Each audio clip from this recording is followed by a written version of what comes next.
പായം ഗ്രാമപഞ്ചായത്ത് മഴക്കാലപൂർവ്വ ശുചീകരണ പഞ്ചായത്ത് തല സംഘാടക സമിതി രൂപീകരിച്ചു.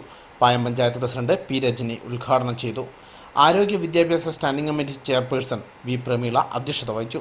സ്റ്റാൻഡിംഗ് കമ്മിറ്റി ചെയർമാൻമാരായ P N Jessy, Mujeeb Kunhikkandi, Haritha Kerala mission resource person Jayaprakash Panthakka, Iritty SI T G Ashokan, health inspector K B Binoj, panchayat secretary K G Santhosh, doctor Chennakeshwar, VEO Vineesh Varghese, Suchitwa mission പ്രതിനിധി സജിത എന്നിവർ സംസാരിച്ചു.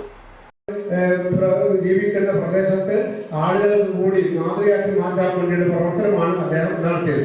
അതോടെ അദ്ദേഹത്തിന്റെ കൂടെ ചേർന്നുകൊണ്ട് അവിടെയുള്ള ആളുകൾ, അതുപോലെ തന്നെ അവിടെയുള്ള വായനശാല ക്ലബിന്റെ ഭാരവാഹികൾ ഉൾപ്പെടെ അതിന്റെ ഭാഗമായിട്ട് മാറുകയും എല്ലാ ദിവസവും അവിടെ ഒരു സമിതി രൂപീകരിച്ചതിന്റെ ഭാഗമായിട്ട് എല്ലാ ദിവസങ്ങളിലും ഓരോ ആൾക്ക് ചുമതല കൊടുത്തു, 1-2 പേർക്ക് ചുമതല കൊടുത്തുകൊണ്ട്.